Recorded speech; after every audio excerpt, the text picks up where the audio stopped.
el gran arabista. Por cierto, alguien encontrará que me repito. Alguien encontrará que me repito porque lo de Roper y el buen gusto, que es en realidad buen gesto, ya lo dije al comentar la obra de Saint-Evremont, que nos da la pista sobre el verdadero origen del buen gusto, que es bastante posterior a Isabel la Católica. No está de más repetirse cuando los errores también se repiten una y otra vez y permanecen incontestados. No, queridos estudiantes de historia de la literatura, de historia de la lengua castellana, no. Isabel I de Castilla, Isabel la Católica, no dijo en su vida que sepamos, y no consta en ninguna fuente escrita, que dijera nunca buen gusto. Dijo buen gesto, no buen gusto. Hay que decirlo más, y hay que decirlo todas las veces que haga falta hasta que los errores perpetuados por los grandes maestros se deshagan. Bueno, después de Asín Palacios viene don Julio Casares, don Vicente García de Diego, Antonio Machado, don Américo Castro Quesada, don Samuel Gili y Gaya, o Gili y Gaya, Pedro Salinas, sin don, Jorge Guillén. Y esto es curiosísimo, porque Salvador Fernández Ramírez, como si fuera un poeta, Amado Alonso, Dámaso Alonso, José Fernández Montesinos, ya se ha caído el don, Jimena Menéndez Pidal, Manuel García Blanco, por cierto, no sé si les sonará ese apellido, Menéndez Pidal, Manuel García Blanco, Margot Arce de Vázquez, Enrique Canito Barrera, Enrique Moreno Báez, Carlos Clavería Lizana. Lamentablemente no tenía este libro cuando presenté a Carlos Clavería. Y en cuanto a Julio Casares, yo creo que demasiada atención le prestamos. María Rosa Lida de Malkiel, ya digo, una cuartilla. Homenaje a Justina Ruiz de Conde. Adiós a la Asociación Española de Mujeres Universitarias. O sea, no es ya una mujer, se lleva consigo a todas las mujeres. Emilio García Gómez, el gran arabista, de quien no escatima el detalle, de que no escamotea el detalle de que es el marqués de los Alijares, con J. En realidad el título oficial es con X, pero bueno, él escribe de los Alijares, o eso me parece recordar. Carmen Castro Medinabeitia de Zubiri, y por último, Pilar Lago Couceiro de la Pesa, donde podemos encontrar una pequeña semblanza de este modesto, demasiado modesto, porque no... tan modesto que se cree que todo lo que dice Menéndez Pidal es verdad. Y es obvio que si la Pesa no pone una nota explicando dónde dice Isabel la Católica lo de buen gusto, es porque no lo ha encontrado. Pero como lo dice Menéndez Pidal, lo pone. Bueno, Pilar Lago Couceiro de la Pesa, 1900-1984. Pues lo que dice la Pesa de sí mismo aquí es que Pilar me prestó sus apuntes de teoría de la literatura y de las artes tomados en las clases de don Andrés Ovejero, del profesor Ovejero, ya hablé de pasada en una presentación, a las cuales no había podido asistir yo. Bueno, hay quien dice que la función primordial de la universidad es echarse novia, es algo que aplica la Pesa. Yo también intenté una vez que una compañera me dejara unos apuntes en la universidad porque me habían operado y estaba convaleciente y estaba hecho polvo. Me miró con asco, como si sus apuntes valieran algo, como si a mí me pudiera ayudar y no al contrario lo que ella hubiera copiado, que estaría lleno de errores y de la estupideces del profesor aumentados por sus propios errores. Me miró con asco y me dijo no. Y no conseguí la función primordial de la universidad, que es echarse novia. Y bueno, como aquí dice, a su regreso en junio de una beca, nuestra amistad se hizo cada vez más cordial. En 1931 pasamos al noviazgo y en agosto del 32 a la boda. Pues todo muy sencillo, todo muy llano. Bueno, estas son las semblanzas contenidas en esta clave historial, generaciones y semblanzas de filólogos españoles, pero en realidad es de claros varones y gentiles damas. Muchos filólogos se creen que por saber los recovecos del idioma pueden darse a la creación literaria. No es así. y este simple título lo demuestra y lo evidencia a las claras. Bueno, entonces tenemos este volumen de semblanzas que de alguna manera nos da la propia, porque la propia de la Pesa, porque a propósito de estos grandes autores habla de su relación con ellos. Su obra maestra, su obra que merece seguir siendo... Luego ha habido otras historias de la lengua que se han intentado imponer como manuales universitarios, pero ninguna es tan divertida, tan legible y tan bien escrita dentro del género ensayístico como esta. Ya vemos que cuando la Pesa se intenta subir a la parra e intenta hacer literatura de creación, o incluso eso del sutil encanto de la Dama de Elche, no, eso es improcedente. La Pesa es un grandísimo maestro y escribe literatura didáctica, muy buena, muy buena. Que no se quiera subir a la parra y que quiera hacer más. Bueno, esta es una obra de introducción, una obra muy general, y luego una obra de profundización podría ser esta, los estudios de morfosintaxis histórica del español, en 2 volúmenes con paginación continua, con lo cual el índice está en el segundo volumen. Bueno, pues estos son ensayos sueltos, no es un tratado sistemático, son miradas muy precisas sobre cosas muy concretas que a veces son demasiado concretas. Por ejemplo, sobre las construcciones consola su figura Castilla la Gentil y similares. Sobre las construcciones el diablo del toro, el bueno de Minaya, ay de mí, pobre de Juan, por malos de pecados. La interpolación caribeña al sujeto en las oraciones interrogativas. Bueno, y así sucesivamente. ¿Qué más? Por ejemplo, sobre el adjetivo complementario circunstancial, sobre los orígenes y evolución del deísmo, laísmo y loísmo. Bueno, todo esto parece inmensamente aburrido, pero se hace ameno, se hace divertido y además está recurriendo continuamente a las fuentes. Los estudios de morfosintaxis histórica del español, pero curiosamente no son los estudios de morfosintaxis histórica del español los que me han resuelto una grave duda sintáctica que tenía, sino sus estudios literarios publicados, como ya hemos visto, con el nombre de Ayala a Ayala, pero aquí se excluyen los estudios sobre el Marqués de Santillana, al que dedicó una monografía. En estos estudios, ¿qué tenemos? El canciller Ayala. Las rimas penitenciales del canciller Ayala, tradición y elemento personal. Poesía docta y afectividad en las consolatorias de Gómez Manrique. El diálogo de la lengua, un Calisto o Romeo anónimo del siglo XVI. La descendencia hispano-portuguesa de una canción petrarquesca, de Garcilaso a Camoens y Cervantes. Enfados y contentos en la poesía del siglo XVI. Tradición literaria de un poema teresiano.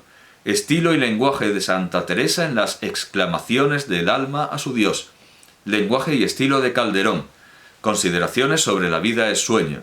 3 poetas ante la soledad, Bécquer, Rosalía y Machado. Amor y muerte en 3 poemas de Antonio Machado. El sustantivo esencial, esto ya es sintaxis, en la poesía de Jorge Guillén. La evolución poética de Vicente Aleixandre. Elena Quiroga y sus novelas. Y a propósito de recuerdos y olvidos de Francisco Ayala y una semblanza y obra de Francisco Ayala, que, bueno, tampoco se incluyen estas semblanzas porque Ayala no es un filólogo, es un sociólogo. Académicamente es un sociólogo.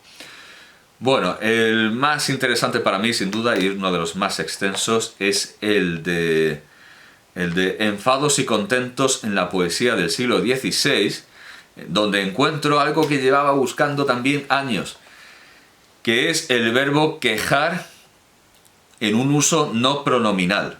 Por fin lo encuentro. Bueno, pues está en los contentos de Miguel Guarijo. Contenta oír quejar que está doliente la mujer de cabeza visitada, y habla después más que otros 20. Contenta oír quejar que está doliente. Oír quejar. La mujer queja que le duele la cabeza. La mujer queja que le duele la cabeza. Este uso existe en un autor, bueno, no muy conocido como es Miguel Guarijo, pero hay una autoridad real que nos da este uso del verbo quejar como no pronominal. Y este uso es muchísimo más real que ese se vende pisos que inventaron los gramáticos y que no está en fuentes literarias. Bueno, pues la erudición literaria en la erudición literaria de Rafael Lapesa encontramos respuestas a preguntas y a curiosidades sintácticas. Pero es muy interesante este enfados y contentos en la poesía española del siglo XVI, aunque para mí incompleto, pero claro, yo lo puedo...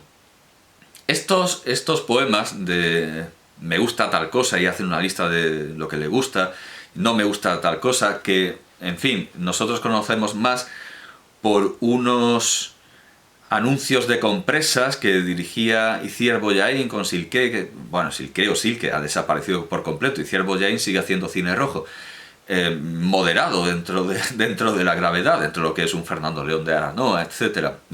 Silqué, que protagonizaba estos anuncios, o ha cambiado de nombre y ahora se llama, yo qué sé, Manolo Fernández, y es famoso, o ha desaparecido, se le ha comido la tierra. Pero bueno, los anuncios de compresas de Itziar Bollaín eran eso. A Candela Peña, que también salía, que se queja de que no le dan papeles, imagino que porque el mundo es machista. Bueno, que siempre es una segunda alternativa, sí, siempre es una segunda opción. Bueno, pues decían, a Silqué o a Candela Peña le gusta esto y esto y esto y esto y esto, le gustan las nubes, le gusta...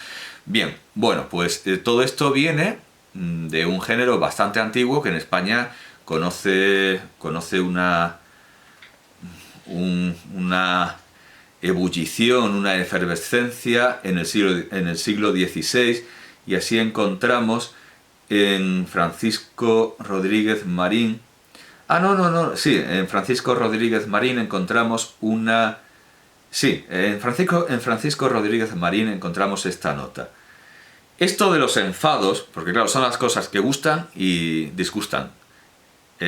Contentos y disgustos, enfados y bueno, contentos. Esto de los enfados fue una moda y manera de escribir muy usual entre los poetas a mediados del siglo XVI. Cada terceto o cuarteto había de comenzar así: enfádome de, o enfádame de tal o cual cosa, o conténtame, claro, esto no lo dice Rodríguez Marín. Eran, porque habla de los enfados, pero también había contentos, como el que acabamos de ver de Guarijo.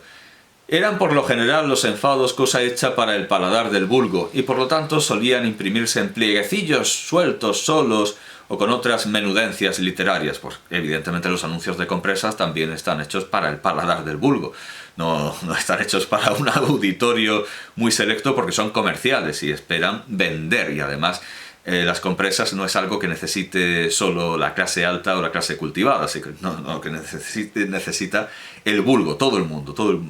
Entonces es normal que hayan elegido un estilo que fue popular y que se dirigía al gran público, al pueblo en su origen. Está bien que cuente el origen europeo de esta forma, que es provenzal, y cita ya en la primera página, cita el artículo que hay que citar, el artículo de 1912 de Raymond Thompson Hill sobre este género en la poesía occitana, los enfados y los placeres, los ennuegs y los placers, y destacan sobre todo los de Bertrand de Born y los del monje de Montaudon, que son los que yo conocía antes de leer este ensayo, porque lo había leído en los trovadores catalanes de Milà y Fontanals. Y me llamó la atención el parecido, que no le llama a Lapesa, me llamó la atención el parecido de esta obra, de este estilo usado por el monje de Montaudon, pero que en realidad procede de Bertrand de Born, o sea, es un género muy extendido. Me llamó la atención que evidentemente no estaba en manos de Milà y Fontanals comentarlo, porque el conocimiento de la literatura japonesa era muy escaso, pero vamos, yo creo que podría Lapesa haber explorado un poco más, porque habla del género en Italia, en italiano, en otras naciones, pero no se fijan en la proximidad cronológica relativa, más o menos aceptable, entre el monje de Montaudon y Seisho Nagon, que también es célebre por su literatura de enfados y contentos, de enojos, claro, enojos y placeres. El término provenzal original es enojos y placeres, pues estos enojos y placeres se dan también en el libro de la almohada de Seixo Nagón. No sé qué término usará Borges, porque a mí me liaron para comprarme esta edición nueva, que por primera vez en castellano, y luego al final resulta que sigue siendo mejor la de Borges, la de Borges y la de María Kodama. Así que no sé cómo lo traducen Borges y María Kodama, porque no tengo esa edición, pero en provenzal es enojos y placeres. Capaces Borges, con su conocimiento finísimo de la literatura universal, de haber usado esos términos. Pero bueno, echo en falta eso en La Pesa, que en lugar de centrarse tanto en lo hispánico, tenga una mirada más universal. Pero ya hemos visto lo que le pasa cuando se complica con cosas demasiado exóticas, aún dentro de la propia península, como el arte ibérico, que dice, sí, el discreto, no sé si eso es de Buñuel, el discreto encanto de la dama de Elche. Pero bueno, dentro de sus modestas bardas del castellano, la erudición modestísima y atenta, ya digo que a veces demasiado modesta, y eso le impide ir contra los maestros cuando no tienen razón o cuando dicen cosas que no tienen ninguna justificación textual y que por lo tanto se inventan. Cuando su maestro se inventa cosas, él es tan modesto, demasiado modesto, que se lo cree. Pero en general, La Pesa es un trabajador incansable e infatigable que ha puesto nuestra lengua, que ha puesto el castellano debajo del microscopio y nos ha dado un fruto no pequeño, desde luego, y no despreciable.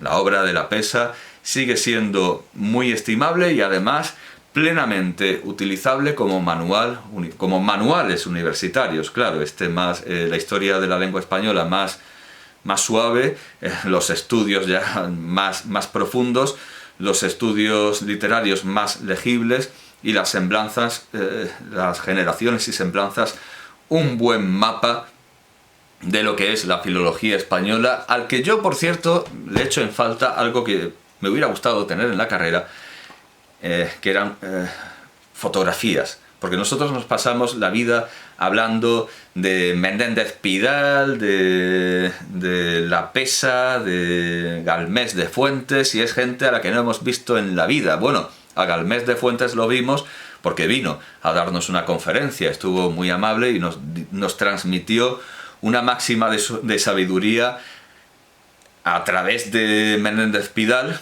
pero que no procedía de Menéndez Pidal.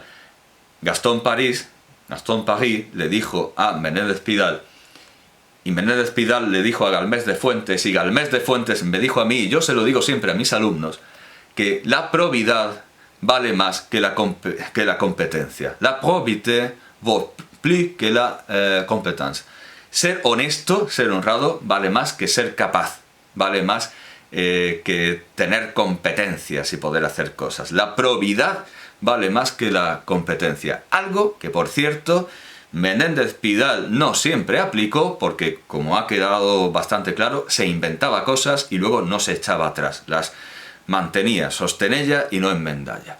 En cambio, ya digo que los errores que se encuentran en La Pesa, más que a la vanidad de Menéndez Pidal, que era un perfecto compañero de otras disciplinas, de los grandes personajes de otras disciplinas, la vanidad de Menéndez Pidal casa muy bien, por ejemplo, con la vanidad de Ortega y Gasset. Y el entusiasmo que tienen sus discípulos también casa y también cuadra bastante. Los pidalianos, los orteguianos, que sacan en volandas al maestro sobre el pavés, como decía Franco, que confundía, por cierto, la palabra palenque con... Bueno, en fin, Franco con eso de la imagen del caudillo sobre el escudo lo flipaba. Los pidalianos y los orteguianos tienen a su maestro sobre el escudo y lo van procesionando.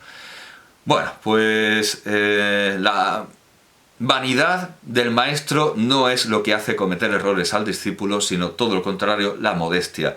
Pero en líneas generales esa modestia le sirve para trabajar muy bien y sobre todo mucho. Un autor plenamente recomendable, con todas las escasísimas salvedades que he hecho, Rafael La Pesa Melgar.